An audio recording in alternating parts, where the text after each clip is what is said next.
દિલ્હીના આંતરરાષ્ટ્રીય વ્યાપાર મેળામાં નયા આંદમાન વિષય પર આધારિત પેવેલિયનનું ઉપરાજ્યપાલ એડમિરલ ડી.કે. જોશીએ ઉદ્ઘાટન કર્યું.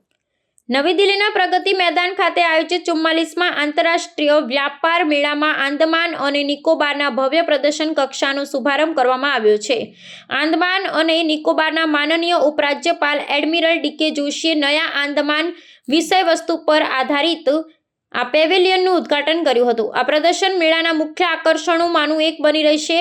આ પ્રદર્શન કક્ષાનો મુખ્ય હેતુ આંદમાન અને નિકોબારના વિશિષ્ટ દ્વીપ પ્રવાસન, સમૃદ્ધ સાંસ્કૃતિક વારસો, જૈવ વિવિધતા અને રોકાણો માટેની અમર્યાદિત સંભાવનાઓને રાષ્ટ્રીય તેમજ આંતરરાષ્ટ્રીય સ્તરે પ્રદર્શિત કરવાનું છે. ઉપરાજ્યપાલ જોશીએ આ પ્રસંગે મુલાકાતીઓને આંદમાનના વિકાસ, ત્યાં ઉપલબ્ધ નવીન તકો અને કુદરતી સૌંદર્યને નજીકથી જાણવા તથા તેનો અનુભવ કરવા માટે ખાસ આમંત્રણ પાઠવ્યું હતું. 14મી નવેમ્બરથી 27મી નવેમ્બર દરમિયાન ચાલનારા આ આંતરરાષ્ટ્રીય વ્યાપાર મેળામાં નયા આંદમાન પેવેલિયન દ્વીપ સમૂહની પ્રગતિ અને ભવિષ્યની રૂપરેખા પ્રસ્તુત કરવા માટે એક મહત્વપૂર્ણ મંચ તરીકે કાર્ય કરશે. આ પહેલ દ્વારા કેન્દ્રશાસિત પ્રશાસન પ્રવાસીઓ અને સંભવિત રોકાણકારોને આકર્ષિત કરી ટાપુઓના સર્વાંગી વિકાસને વેગ આપવા માટે પ્રતિબદ્ધતા દર્શાવી રહ્યું છે.